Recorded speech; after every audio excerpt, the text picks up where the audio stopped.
Hi, I'm Sheena Newland and I'm here to give you an autumn update.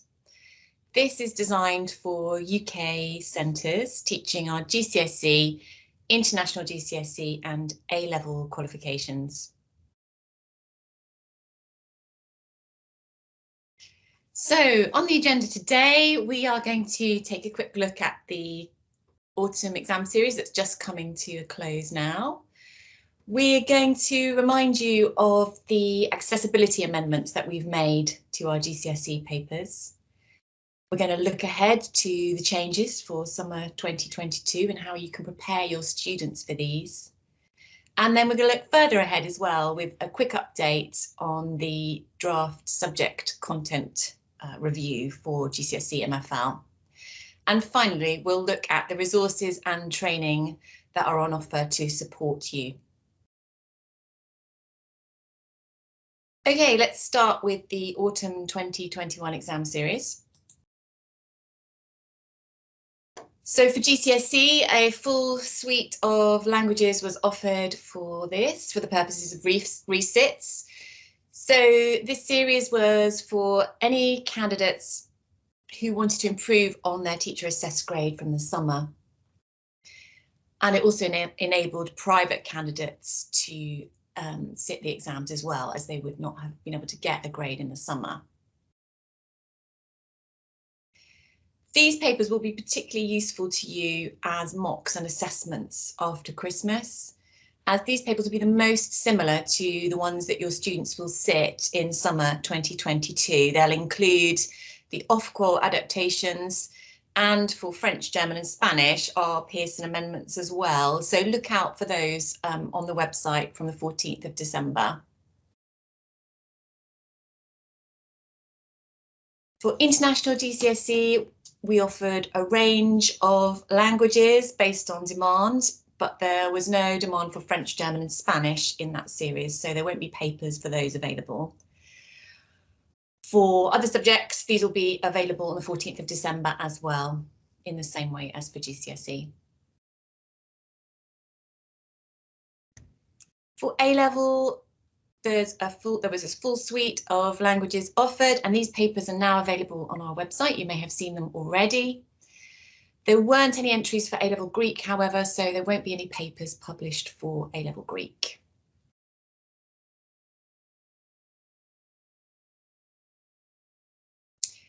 Let's take a look at the GCSE assessment amendments. So these are Pearson Edexcel amendments specific to us that were made as a result of listening to teacher feedback about the exam experience for our candidates. They're designed to make exams more accessible. They don't affect what you teach day to day. There's no need to change your schemes of learning. Nothing has changed in the specification. And the only changes are to the exam experience itself for French, German and Spanish GCSE. These were originally intended for the summer series that was cancelled. They've now been applied in the autumn 2021 series and will follow on in summer as well in the future. So again, do take a look at those autumn papers. The kind of amendments that were made are summarised here, so shorter extracts, things like reducing the number of inference questions, and usefully teachers can now prompt students in the role play to ask a question. If you'd like to find out more about these amendments, there is a video and a guide available for you on our website. Do also have a look at the updated sample assessment materials, and you'll see that the June 2019 question papers have also been updated and published with these amendments as additional materials for you to use. And as I've already mentioned, the autumn 2021 papers, when they're available, will reflect these changes as well. Okay, so looking ahead to summer 2022, I know that teachers are very concerned to know what their students can expect next summer and how best you can prepare your Year 11s in the coming months. I'm sure you'll be aware of the Department of Education and Ofqual consultations that ran over the summer holidays, and I hope you had the opportunity to contribute to these. So this consultation was open to everyone, so awarding bodies, teachers, students, schools, and the outcomes were shared at the end of September, and then contingency outcomes were shared more recently at the beginning of November. So we're now going to have a look at these three areas. So grading for summer 2022, the contingency arrangements, and the amendments to qualifications themselves. So in terms of grading, examples will set the grade boundaries at a midpoint between 2021 and 2019. So this is designed to provide a safety net for your students because of all the disruption that they've had due to the pandemic. And alongside this, of course, we've got the additional measures that are in place, such as advance information and amendments to the exams. Let's talk about contingency arrangements first. Firstly, I think it's important to say that you should continue to teach and assess your students in the normal way, in the expectation that there will be exams in the summer. In the unlikely event that exams have to be cancelled, the DfE and Ofqual have now consulted and published their outcomes on arrangements for contingency. And for GCSE and A-level, the grades would be determined using a teacher assessed grade approach, like the one used in summer 2021. The reason we're sharing this guidance now, and it's important that you take this on board, is that you'll need to know how to collect evidence throughout the year, so that if it came to determining tags, you would have everything that was required by the guidance in order to do that. But please don't try and give teacher assessed grades unless exams are cancelled, because more guidance would be given to you on how to do that. So in terms of gathering evidence for teacher assessed grades in the event of exams being cancelled, you would need to assess your students in exam conditions wherever possible, and aim to do so using the same material at the same time for each cohort as well, where possible, for consistency.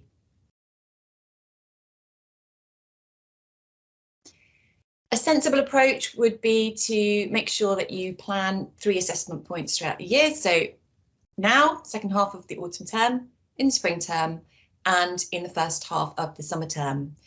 If you have already done assessments this term, then you will need to review how appropriate they are in line with the guidance. And if these have taken place under different conditions, you would just need to make sure that you've got an explanation in place for the different policy if that were needed.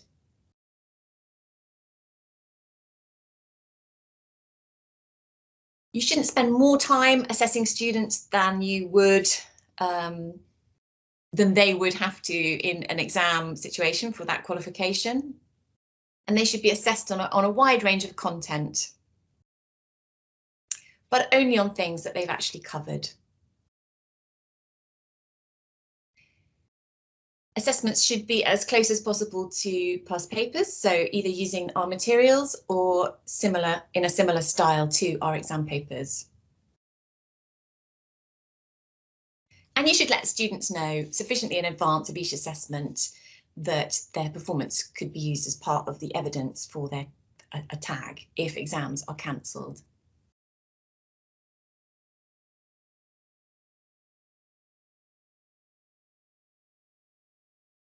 Students should not be allowed to resit assessments, and they should be marked in line with our mark schemes and guidance.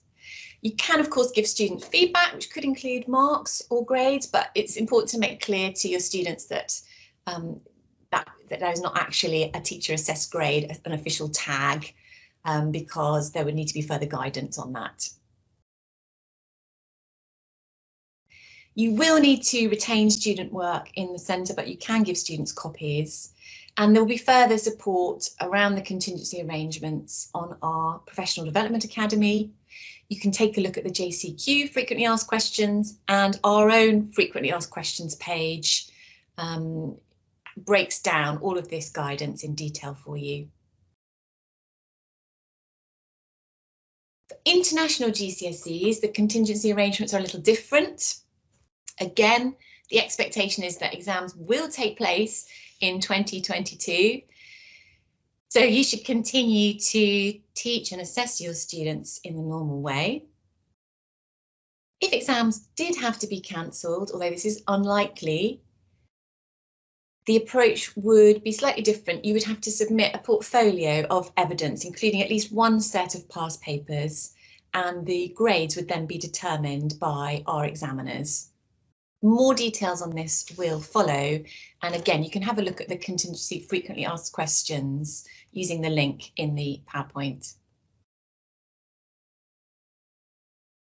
So let's move on to advanced information.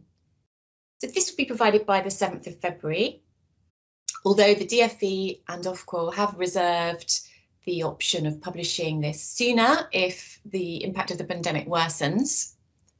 We can't give you any more detail at this stage of exactly what that advanced information will consist of for languages.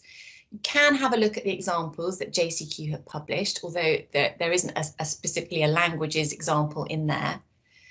But I think it's worth bearing in mind that the purpose of advanced information is not to reduce the subject content in the specification, but rather to support students in their revision.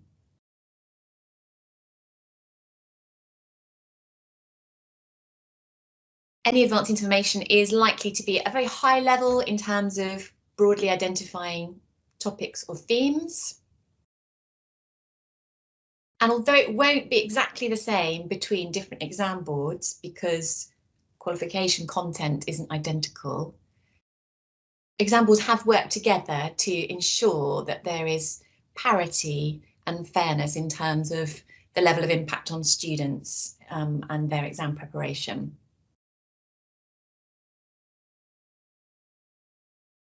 So for GCSE languages, as well as the advanced information, the following changes will also apply to most languages, except for Biblical Hebrew.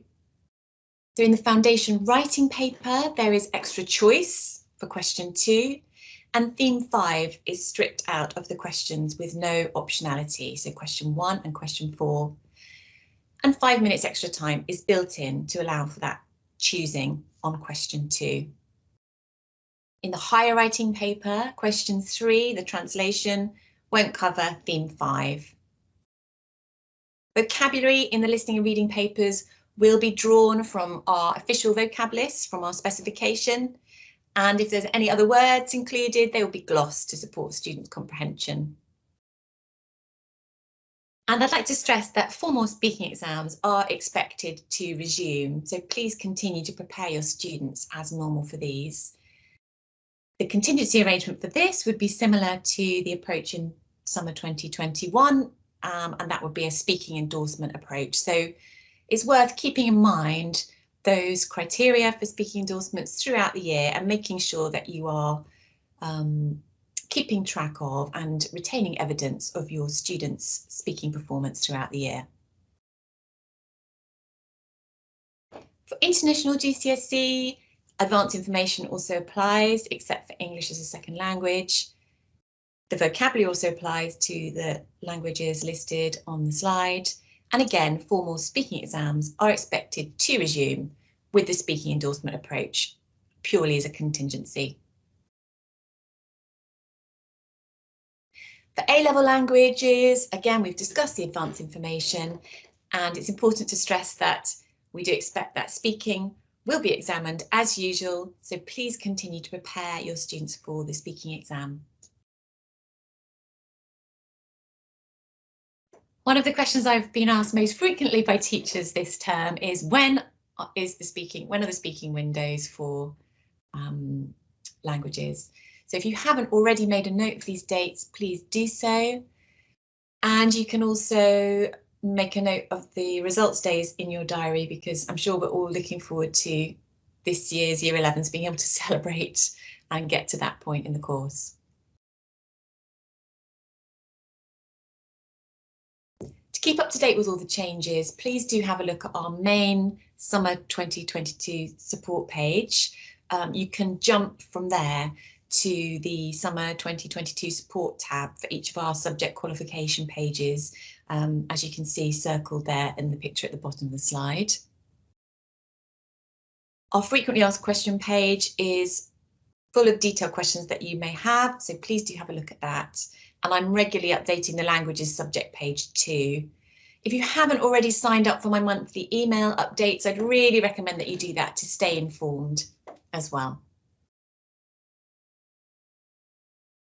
Here's an example of the kind of thing you can find as well. So for GCSE Languages, Summer 2022 support under Teaching and Learning Materials, you can find examples of changes to papers for Summer 2022.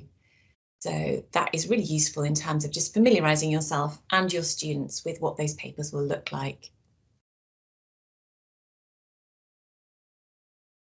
Okay, let's look even further forward at future GCSE MFL qualifications. So I'm sure you'll be aware, and many of you will have contributed to the consultation for the proposed subject content change for GCSE French, German and Spanish. Now that consultation from the DFE and Ofqual closed in the spring, and we are still waiting to hear the outcomes from that.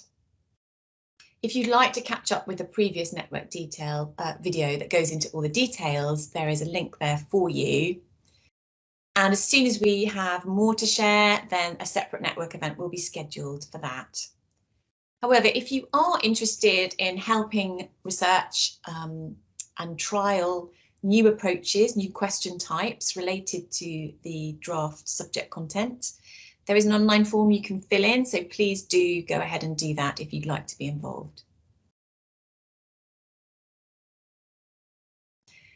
Finally, let's take a look at the support and training available for you and useful resources as well.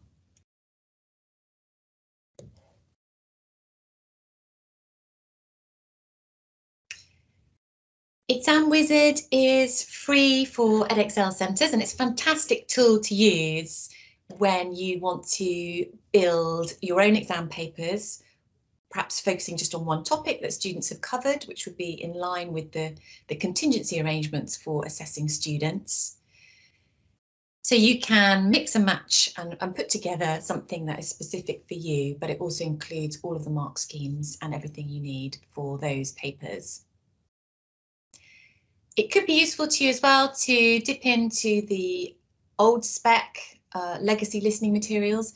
Obviously, they won't be an exact match to the current specification, but they are really useful extra listening practice for students. If you are not aware of our mock service, this was introduced for GCSE French, German and Spanish writing this year. And this service is a paid-for service, but it enables you to enter your students for mock exams. The papers are sent out to you, your students sit them, and then they're returned to our examiners for marking. This really gives you confidence in the consistency of marking across your whole cohort and enables you to access Results Plus as well to dig into the item level analysis and see where students might need more support. The autumn window for this is just coming to a close now. 6th of December is the deadline for entries there.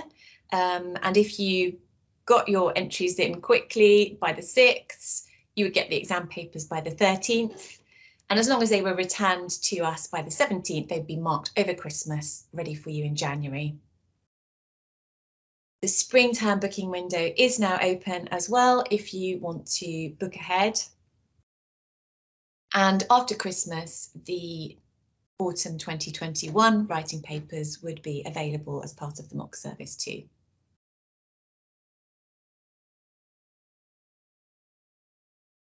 More listening resources to dip into here, as this is a skill that students often say they find particularly challenging and want more practice with. These are clickable listening activities that are based on listening questions from our international GCSEs, but you could also use them for French, German and Spanish GCSE. And you'll find them under teaching and learning materials on those subject pages.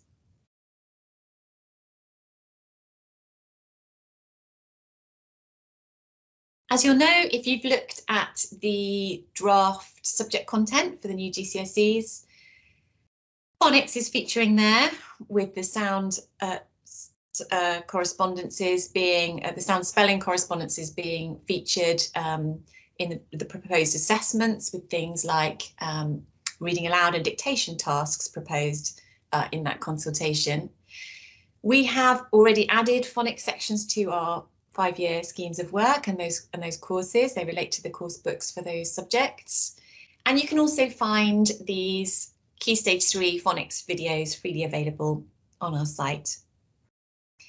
So the videos have native speakers practicing a range of sounds with actions as well, and the key sounds posters are also available for you to download and use as classroom display to support your students in improving their pronunciation.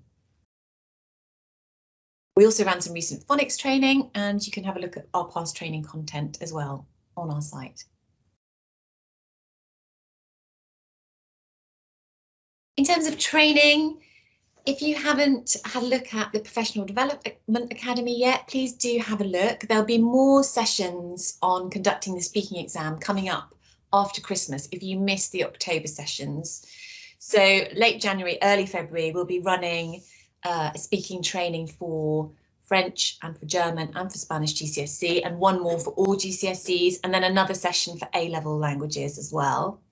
I've already mentioned that we will, of course, schedule another network event as soon as we've got more detail on the subject content outcomes of the new GCSEs. And please do have a look on the subject qualification pages under course materials, because there's a wealth of past training available there as well for you to catch up on. If you haven't looked at our languages subject story pages yet, there's loads of inspirational content there. Lots of resources for you to download, and also some really good posters and videos that you might like to use to encourage uptake at GCSE and A-level if you've got options evenings or open evenings coming up. You'll find, for example, I think there are 14 careers posters about different careers using languages. There are videos from professionals who have all used languages in their careers, and there's a PDF interview as well with Stephen Fry on how languages has been important to him in his career. We've got a new diversity and inclusion page as well, looking at diversifying the MFL curriculum. And you'll find some great resources on there to do with Black History Month and how that's viewed and celebrated in French, German and Spanish speaking countries. And that's not just for October, for Black History Month. You could use those resources at any time throughout the year. So please do explore what's available on those pages. I'm here to support you throughout the year. So if you have any questions as a result of this presentation or throughout the year, please do get in touch in the way that suits you. Again, I'd really like to encourage you to sign up to my monthly email updates if you haven't done already. That's the best way to keep informed on a regular basis about any changes. Thank you so much for listening, and I hope to meet some of you in future in person, perhaps at future events.